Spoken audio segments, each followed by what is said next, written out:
Now, you know what? Now, I think this is a really good thing that you two guys have got going. Thanks, man. Now, take it from a groundbreaker like Ron Simmons. He knows something good when he sees it. Damn! Y'all heard it from him. Hey, Wrestling World. Keep up with the culture and listen to this episode in full on YouTube, Spotify, Apple Podcasts, and Google Podcasts. Make sure to give us a follow on TikTok, Instagram, and Facebook and fall under the influence.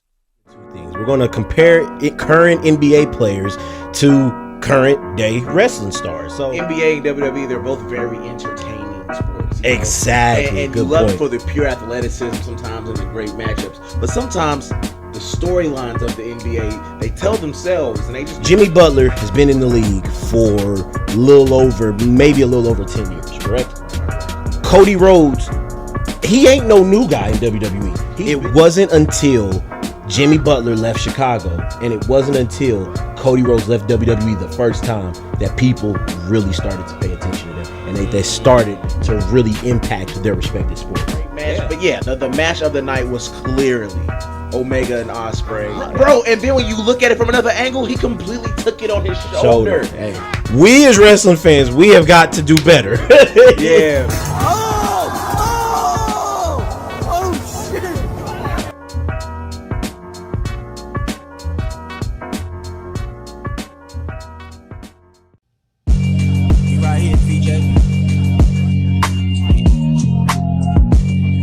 What's going on with it? Mic check.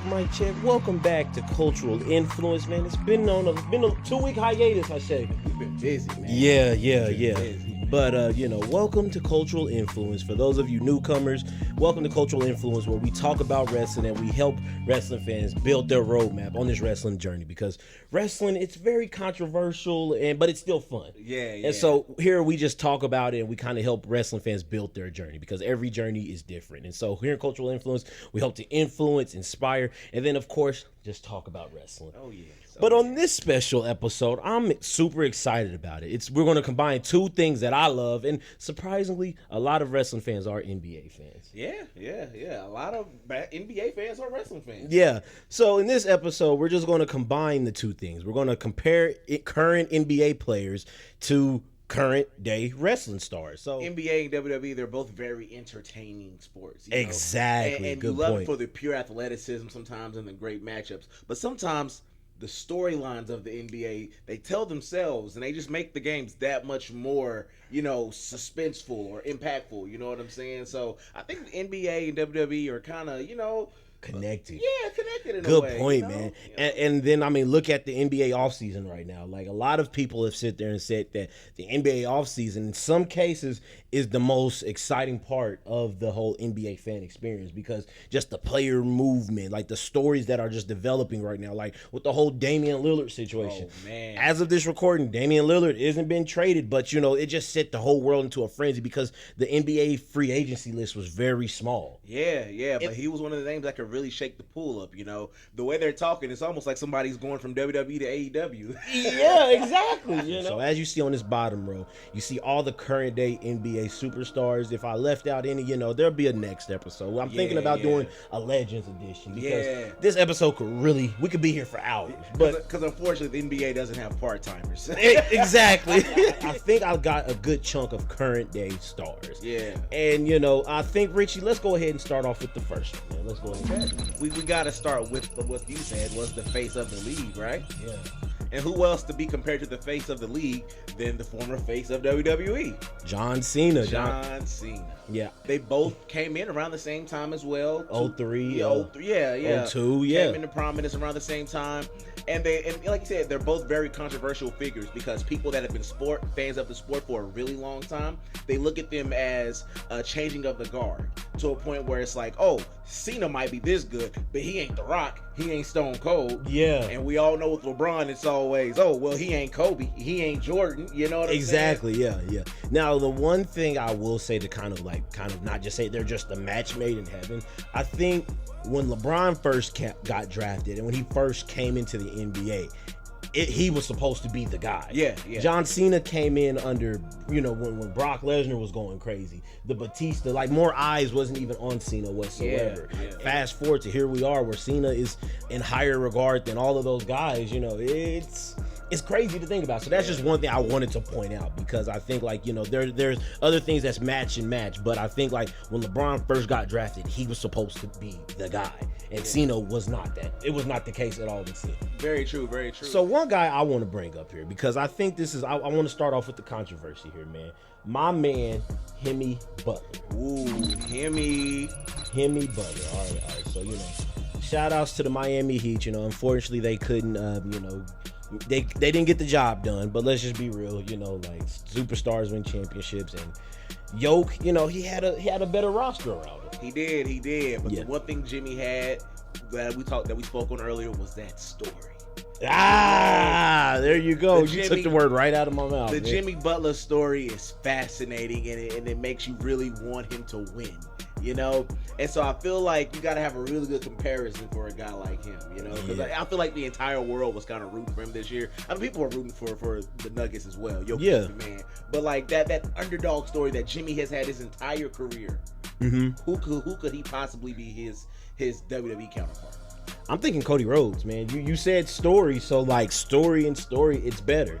And I kind of want to explain something right here.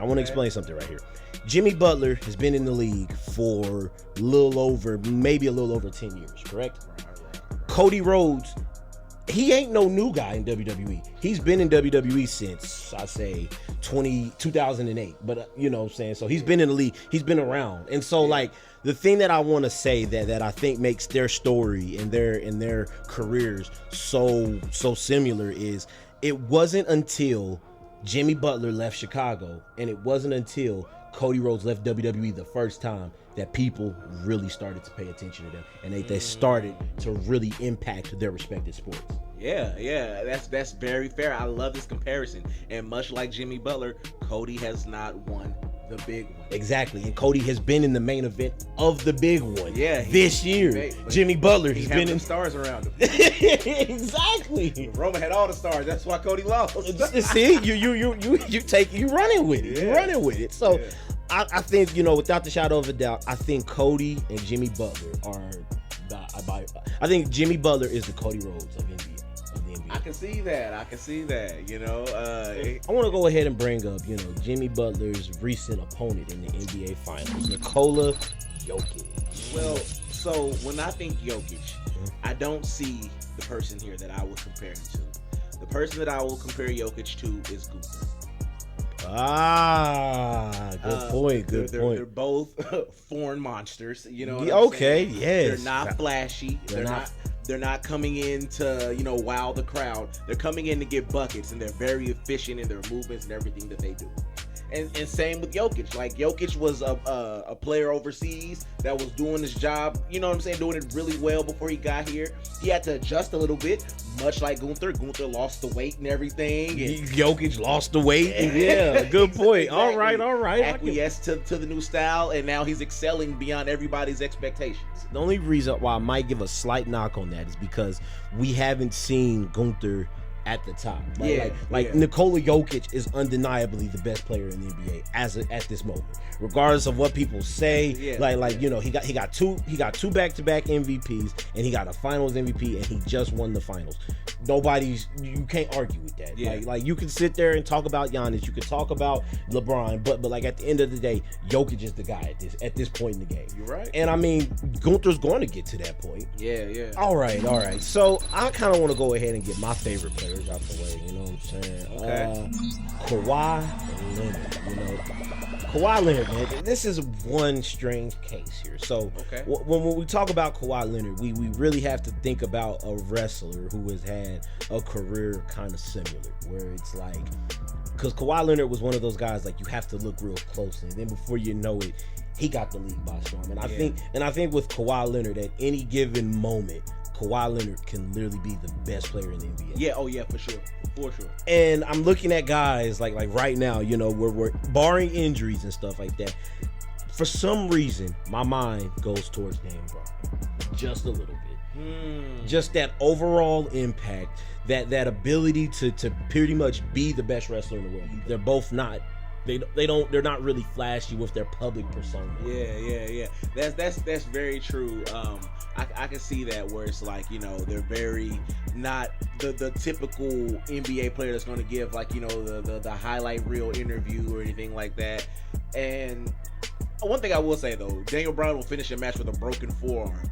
And if Kawhi Leonard's toe hurt, he ain't playing. Oh yeah, most definitely. Well, we're on my topic of players, man. I'm gonna go ahead and do the one that I think everybody gives me a hard time for, man. The gun, Mr. Ja Morant. So as you look at this list, you got to look at stars of the future. You know what I'm saying? Like Ja Morant, he has a stellar resume right now as we're speaking.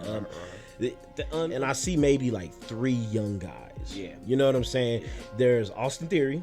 Yep. There's MJF. Austin Theory, I think about Austin Theory because I think WWE has kind of positioned Austin Theory to be the guy, but there's some things that's kind of lacking, and I think the NBA has kind of positioned Ja Morant to be the guy. Yeah, for sure. The way that they're pushing. So But I do see a lot of comparisons to Austin Theory. Both very young guys. Both have kind of got a little bit of outside of the ring controversy going on. You know what I'm saying? Both guys are looked at as the future. Oh yeah, I do feel like Austin Theory is a very good comparison for Ja Morant. You know what? I agree. I agree. Awesome. Now, this one guy I want to bring up, man, he's one of I love to watch him, should I say. And I think, he's been kind of in controversy, too, because of just that ability to a lot of people question his heart sometimes. And that is Luka Doncic. Luka is one of those guys that I don't think the NBA had planned for him being the face of the NBA, but, I mean, it's a possibility at this point in the game. And of course, I think there's this little kept secret that I don't think the NBA wants non-American players to be the face of their company. Well, that sounds very WWE like. So that's where my mind goes. But I think when you look at what Luka has accomplished in these years that he's been in the league, I mean, it's crazy. I think Luka is probably the top 5. He's a top 5 player in the NBA right now as we speak. And for some reason, and it's cool to like Luka. It's very cool to like Luka. Like when you talk to someone about basketball and you ask them who's your favorite player and they say Luka Doncic, it's cool. Yeah. So if I had to compare him to somebody, I think I see a little bit of Orange Cassidy on Luka Doncic. Really? Yeah, like you said, it's cool to like Luka Doncic. You know what I'm saying? And you might look at him and not see much, but when he gets in the ring or on the court, he's going to do what needs to be done. And by the end of that match or game, you're going to mess around and be a fan of him. Orange Cassidy, okay. I see that. And another good point that I want to drag on to that is because I think Luka has the potential to one day be an NBA champion. Yeah. But it's just a matter of figuring out how's that eventually going to happen. Right. And Orange Cassidy has the potential to be an AEW world champion. It's just a matter of how are we going to present it and how is it going to be believable. Right, for sure. So I agree with that, So yeah. Orange Cassidy, most definitely. And I think a lot of people, and just for me being an Orange Cassidy fan, seeing Orange Cassidy mentioned as a mainstay in all of wrestling, it's a great thing to see. Man, they both have hard roads to get to the top. Yeah, but you could see it. It's not one of those things that's just far-fetched. Yeah, for sure. Good point. Okay. So I think another guy that we need to bring up that's a real obvious one is Mr. Kevin Durant. He might be in the conversation for maybe top 10 to 15 to lace him up of all time. Yeah. One of the best pure scorers in NBA history. Yeah. You put him on any team, they become a contender. Yeah. And man, this guy I connect him because of the names pretty much. But when you look at besides the names, there's other things that kind of line them up together. And it's Randy Orton. You got the Viper. Yes. You got the Snake, Yeah. the Slim Reaper. But like I think there's a lot of things that kind of compare them together. Like Durant came into a situation where he's always being compared to multiple guys. Compared to the LeBrons, the Stephs, and Randy Orton was always compared amongst that. But you can kind of tell that Orton was he held his own amongst those other guys, and I think Durant do to some degree. Yeah, Durant definitely, like you said, he can get on the court, and if he's playing against anybody, they're gonna have a long day, Yeah. The one thing I can say about Randy Orton that I can't say about Kevin Durant is that he's loyal.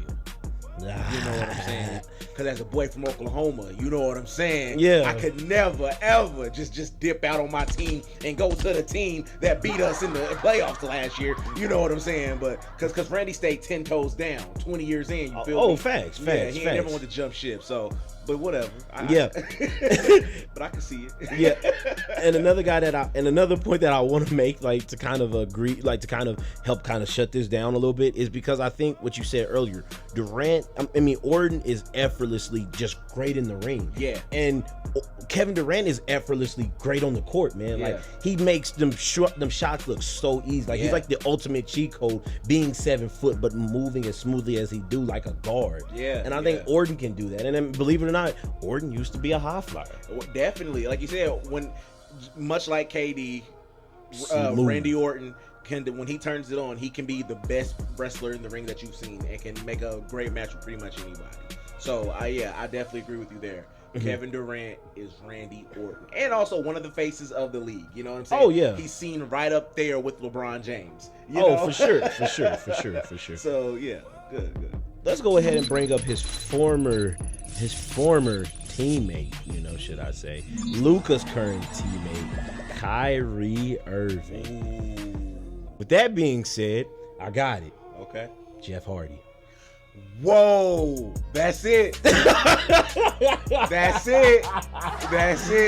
Jeff Hardy. Yeah. I think that's a good comparison. Their off the court antics really just kind of make people kind of bat an eye. Kyrie, there we go. We got 2 that's off the board. Yeah. Hey, guys, let's go ahead and get to the current MVP. I don't know why I didn't say him earlier.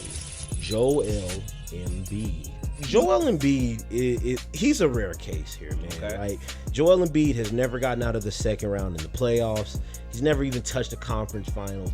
He just got an MVP. I feel like last year he should have been MVP, but that's just a rare case. We can say that here. Cultural Influence might be a basketball podcast later on in the future. Be on the lookout for that. A part of me though sees Joel Embiid as the Miz. Okay. Because there was a long time where Joel Embiid was talking more than he was playing. You know what I'm saying? Okay. I feel like he kind of let his mouth get him into situations that his game couldn't necessarily back up.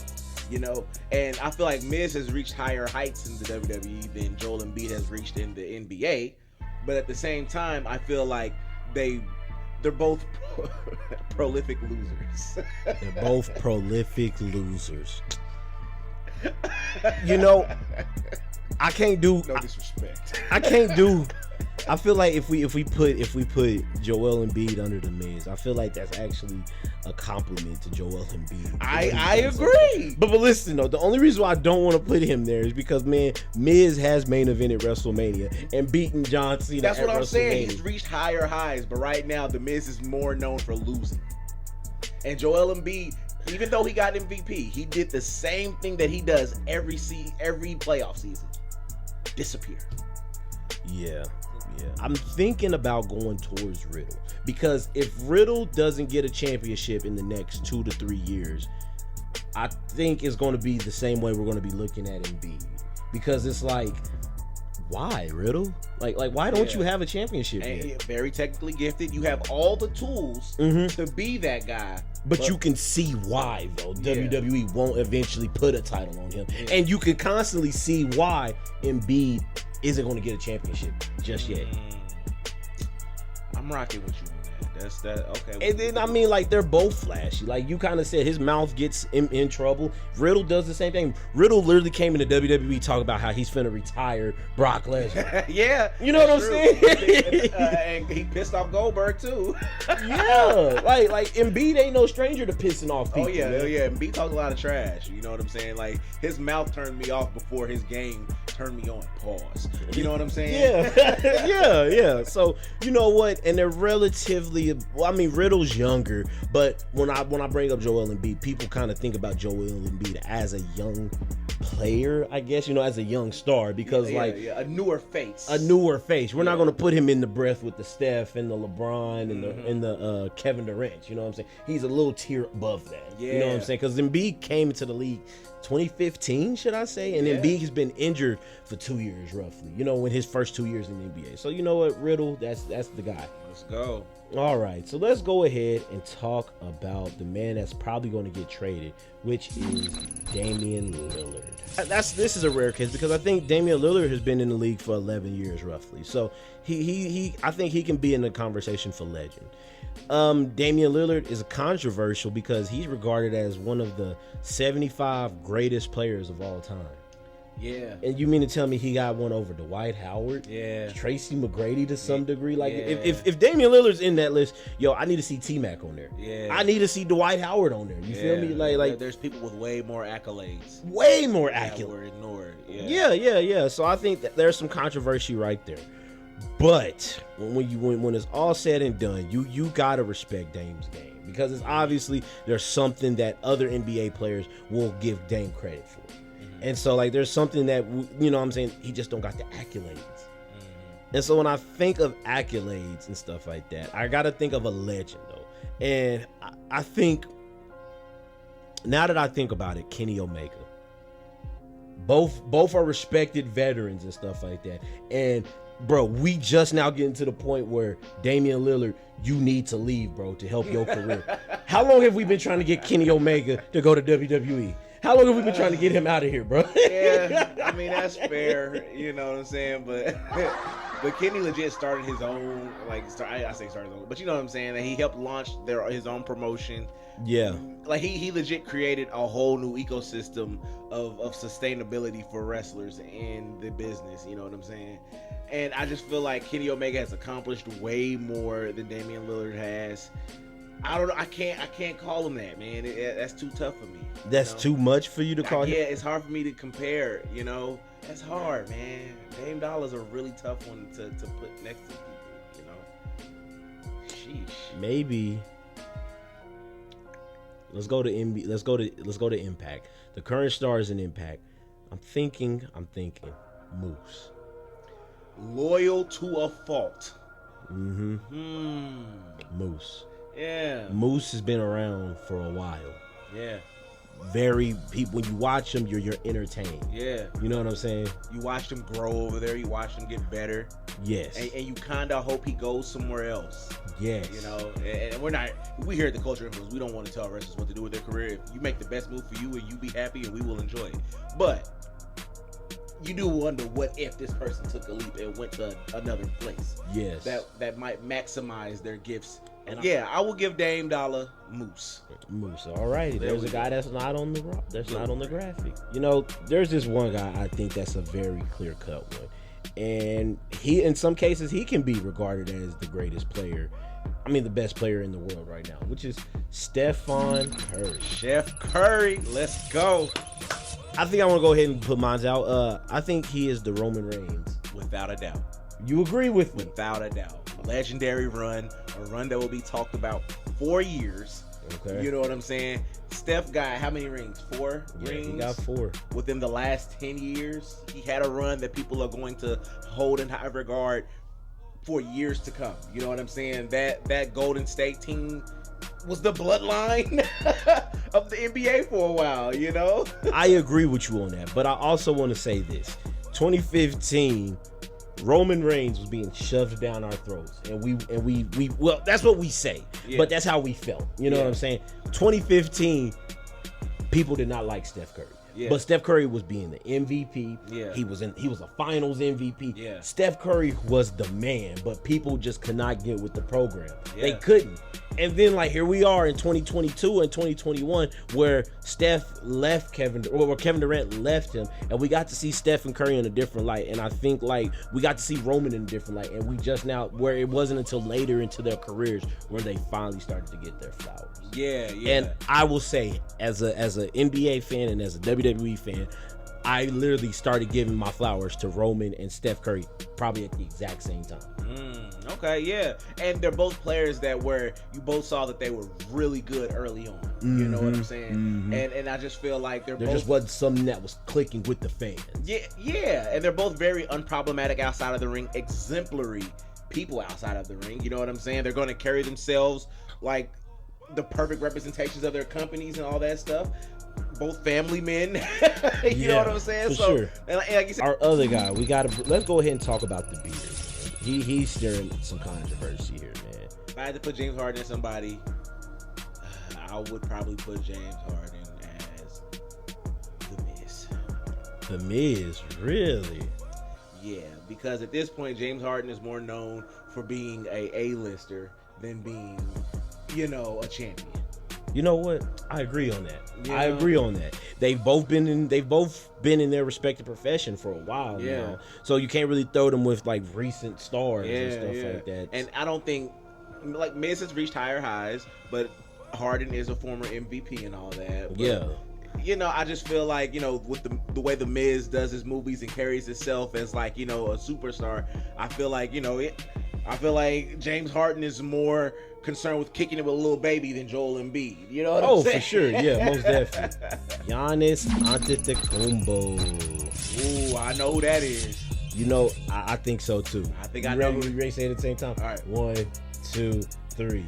Brock Lesnar. All right. Yup.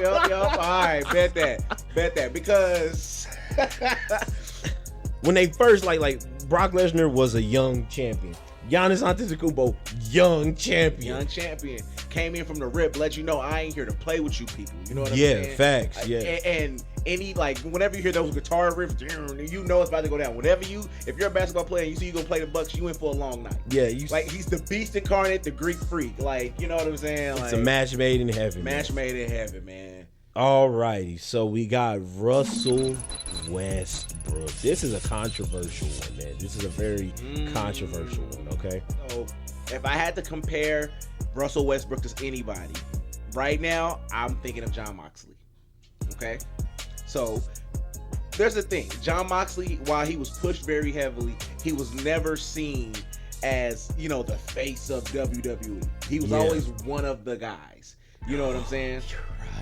Right. He was always one of the guys. But whenever he went out there, he had heart. He was going to give it everything that he had. And he could talk. In every single match. You know what I'm saying? Yeah. And just like last year, Moxley put AEW on his back when all that stuff went down. You know what I'm saying? Moxley carried that flag for them. And sometimes he gets in his own way. Whether you want to shit on him because he's bleeding all the time or he's not the most technically gifted, the Westbrook jokes, or, sometimes he makes the worst shot decisions. He might not be the best skilled, but goddamn it, he's entertaining. Valid. And when he's good at, and he has all the skill in the world to carry a promotion or a team to that next level.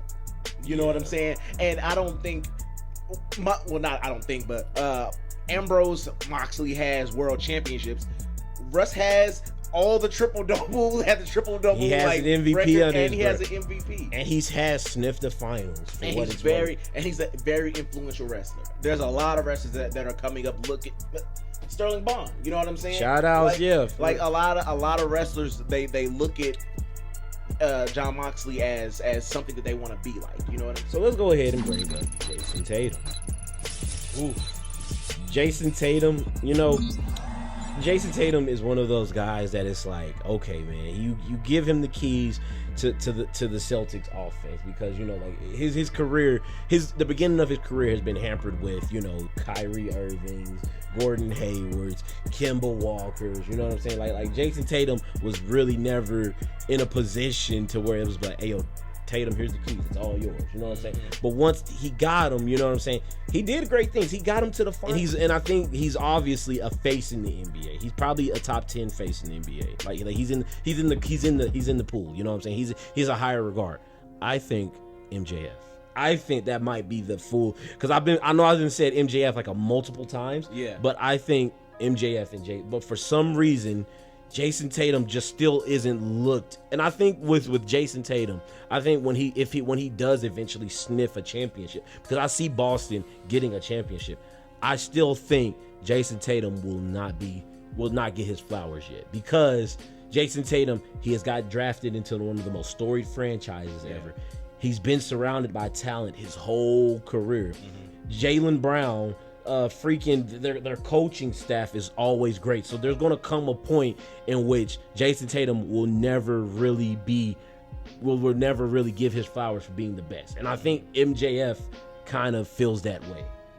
Okay. And they're both very young. They're both very young. Have years ahead of them and have potential to be, something even greater than what they're already looked at as. Yeah.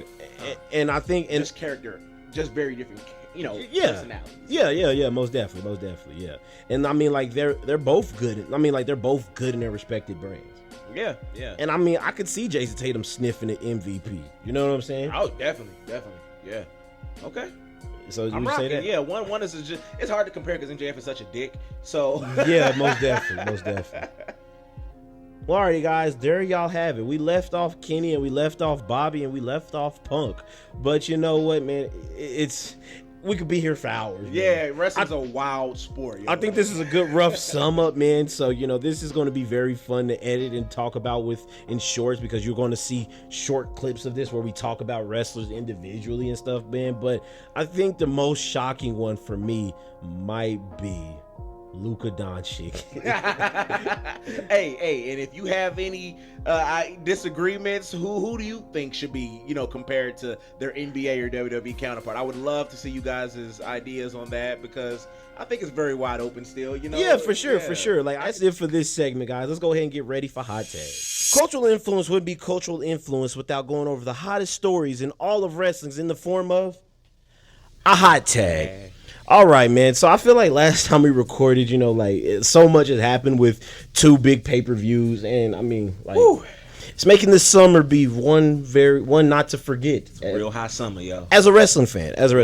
So as far as us just, as far as us just going over and talking about it, let's just go ahead and sum up Money in the Bank in one good take. And my first take is that WWE has shifted their focus towards factions being an important staple of storylines. You love to see it. I mean, like, 2 of our Money in the Bank winners are involved in 2 of the biggest factions in their storytelling. We're seeing it right now with Damian Priest, getting the Money in the Bank briefcase. It hurt some feelings that we saw LA Knight, but if y'all saw my short and if y'all saw my episode, I pointed out that one concern, and Triple H shouted me out. I mean, he didn't directly shout me out, but he pointed out to what I was saying. You know what I'm saying? Yeah. But Damian Priest was surprisingly a dude that I wasn't thinking about, but it became very believable. And I mean, like, let's not act too surprised, because we all knew that Damian Priest was in store for something big. Yeah. Damian Priest has had a banner year. You know what I'm saying? For sure. We've seen numerous headlines and stuff talking about Damian Priest is seen as a top guy, or at least a main eventer. And for everything that Damian Priest has done, this was a very fitting outcome for Money in the Bank, and there's no complaints from me on this side. We got to talk about how this faction has literally been closing out WWE pay-per-views these last 3 to 4 WWE premium live events with the Bloodline, man. Oh my goodness, yeah. This storyline is going to be talked about for years to come. You know?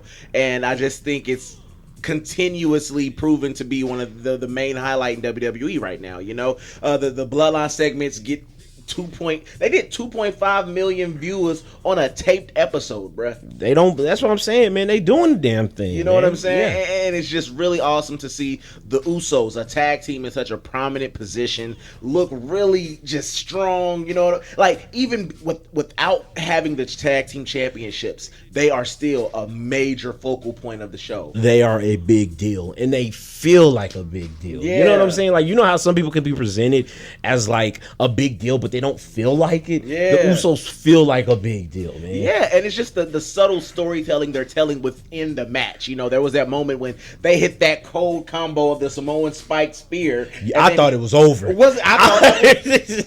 was ready to be done with it. Yeah, you know? I was like, you count to 100. I wasn't gonna be mad. I was just like, oh well, that's it, because you can't kick out of that, right? Yeah. And then when he did, and you see Roman legit mentally break.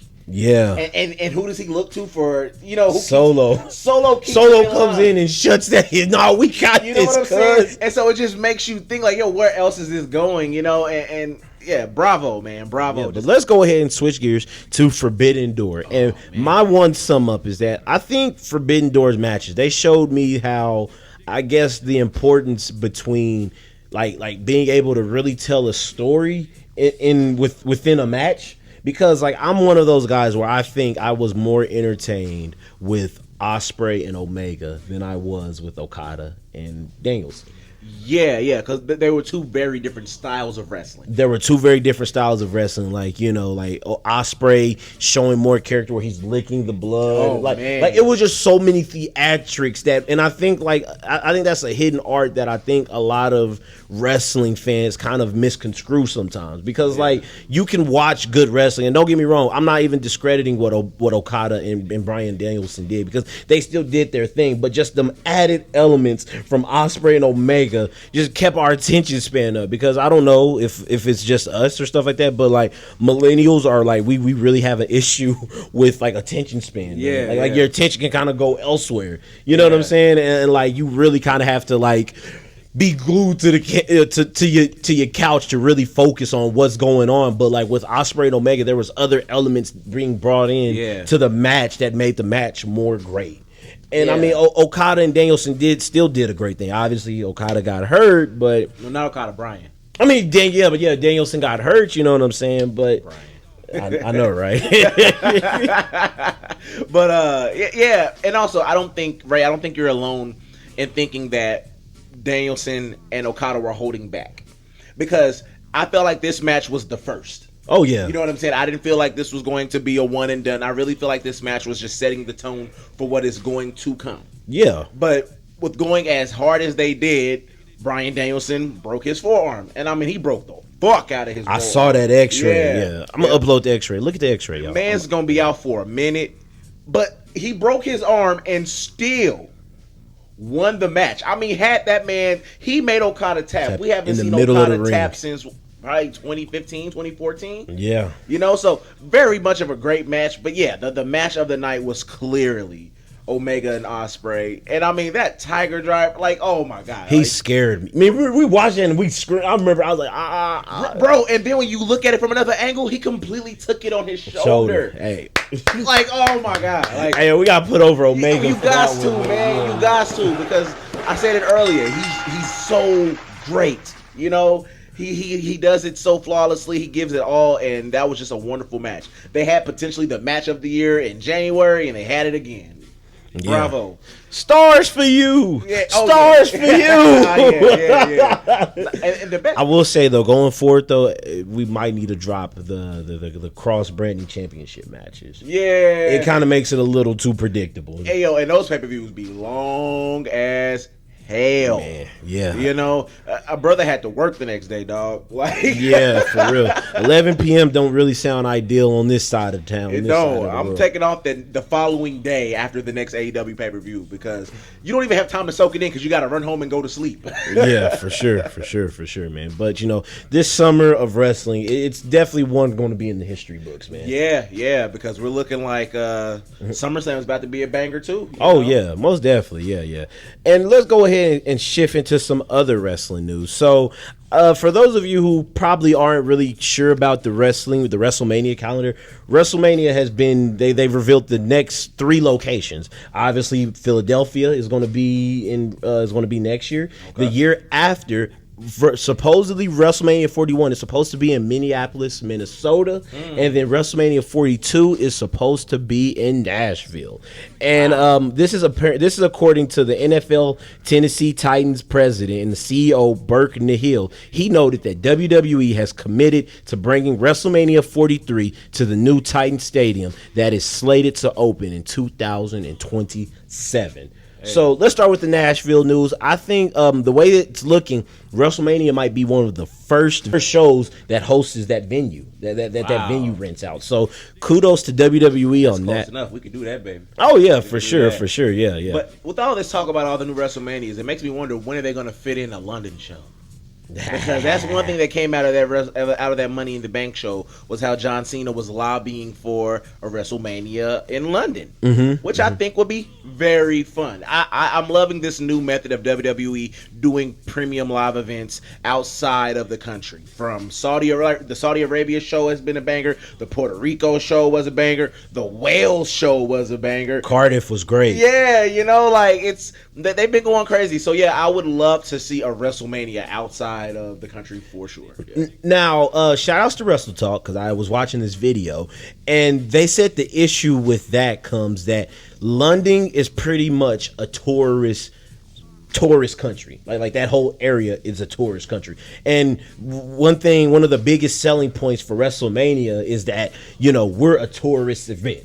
Because whenever WrestleMania, like whenever Vince McMahon makes a pitch to the city governor or the mayor or whoever, Vince McMahon sits there and tells you, like, hey, yo, we gonna bring revenue to y'all city, to y'all state and stuff like that. And so London's case is like, well, we kind of don't really care about that. You know what I'm saying? Like what is a bigger reason? You know what I'm saying? And so the explanation behind John Cena appearing at Money in the Bank was like saying like, hey, yo, y'all need us. You know what I'm saying? Like John Cena indirectly said that, and what bigger way for WWE to say that than having their biggest star in the company come on their live programming in London and sit there and say, hey, yo, y'all need us. You know what I'm saying? Yeah. That's the issue that comes with that. So I kind of think like it's believable, but it just got to be a long angle, and we just got to see, some more intrigue from the London fan base, because you had said on the show a few times that wrestling is a big it's a big market in the London world. Yeah. And so like I don't think that it would be an issue with them selling, like, not to talk down on AEW, but you see what Wembley's doing. You know what I'm saying? They sold out.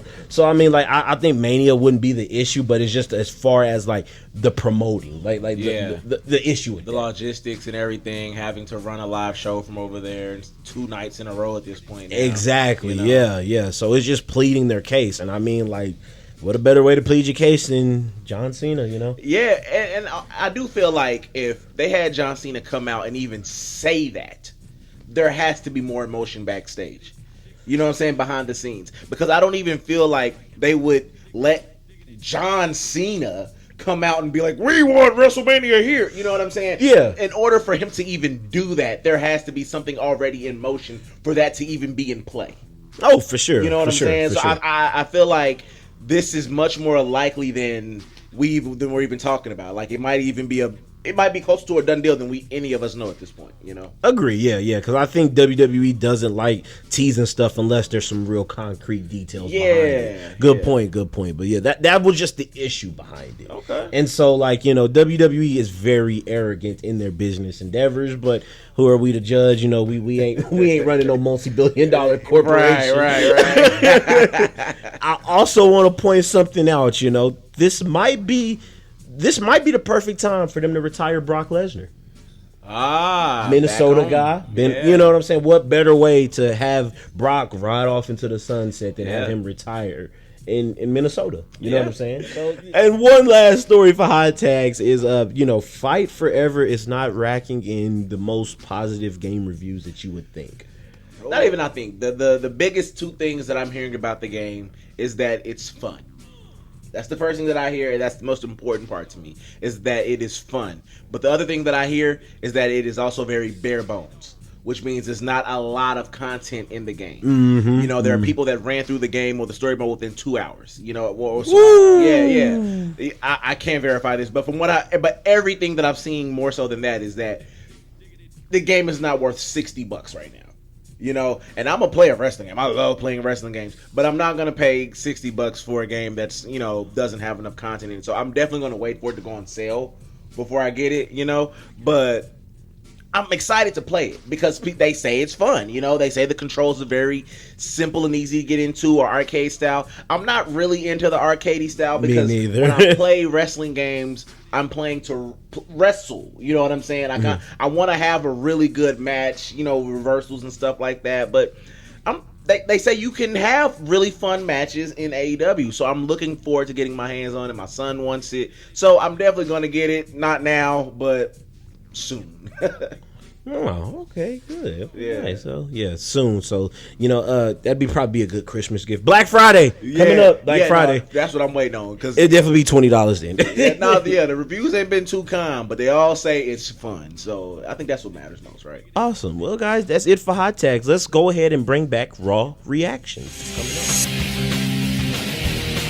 Yo, what's going on with it? Welcome back to Cultural Influence. I am bringing back Raw Reactions. Raw Reactions is pretty much where we go over trending funny videos all over the internet in regards to wrestling, and me and Richie, we react to them. And this instant, it was a fan, I guess, attending an indie show, and I guess my man got carried away with it. And viewer discretion is advised. It can be a little disturbing. In some degree, like it's just very cringy sometimes in my eyes. So yeah, let's just pull this up.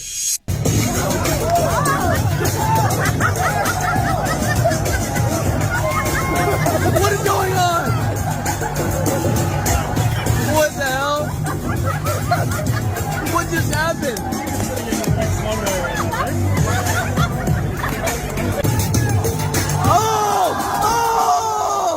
Oh shit! I can't tell if it's fake or not. I can't tell. Oh my god!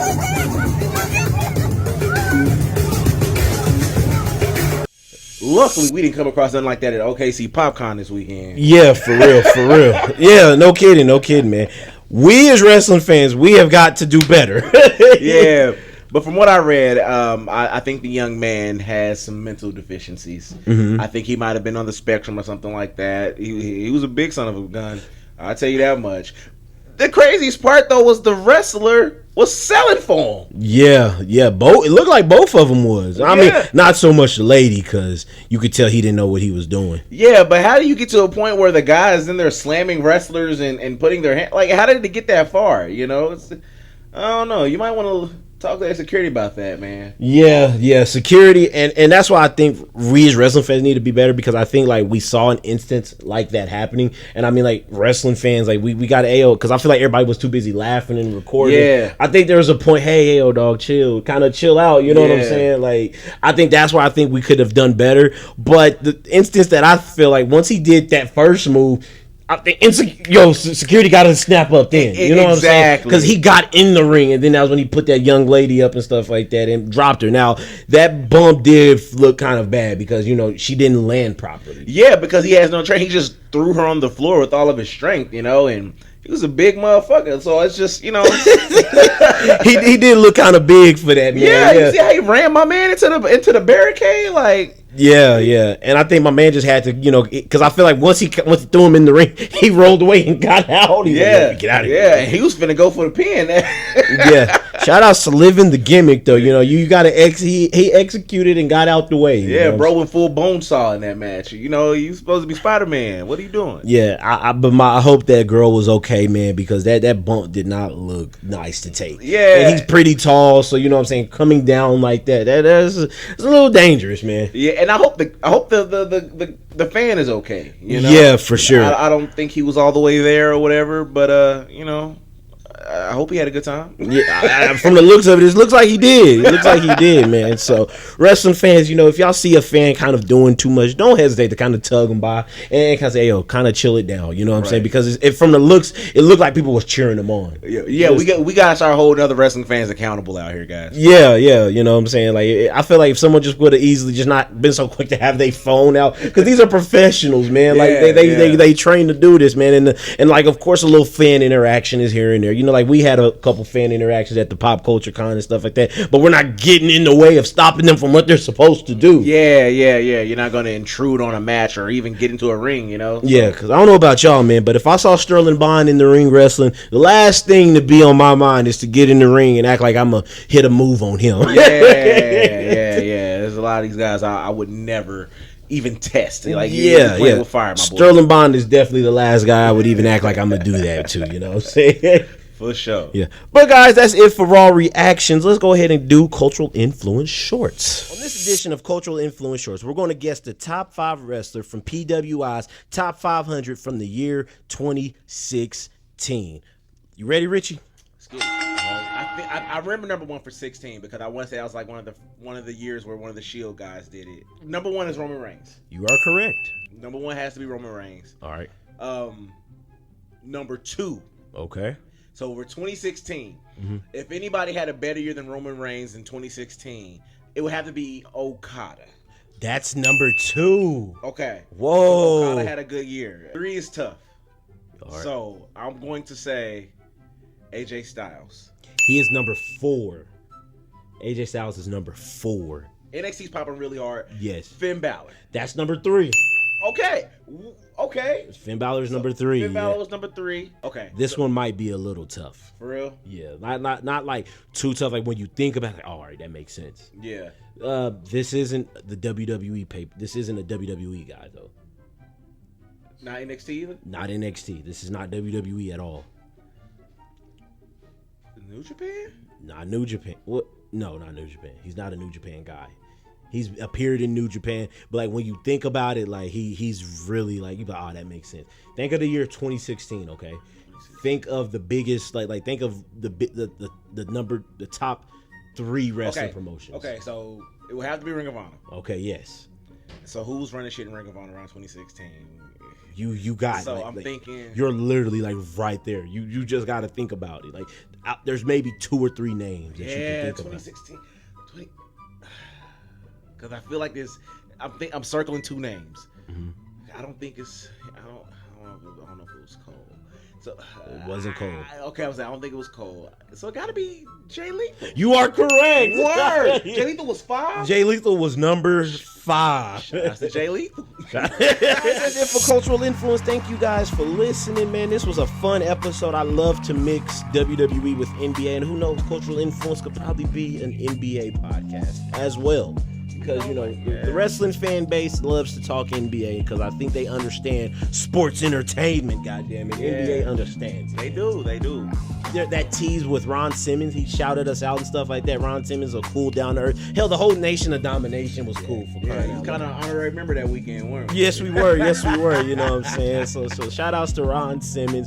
Shout outs to my man Malik. I'm going to get him on the show. He's an indie wrestler. We met him at the Oklahoma City Pop Culture Con. There will be footage shown in the next interview. So we got a good lineup coming up for you guys. We're going to break down Triple H's 1-year run under creative. It's met with some controversy because, you know, you really kind of have a hard time figuring out, like, okay, was there's Vince's say or was this Triple H's say? So we're going to talk about that and have more fun with that. And who knows, we might bring back that NBA segment with the Legends edition because that was where the real fun came out. Yeah, for sure. Or might even switch it up next time around. Compare wrestling and rap.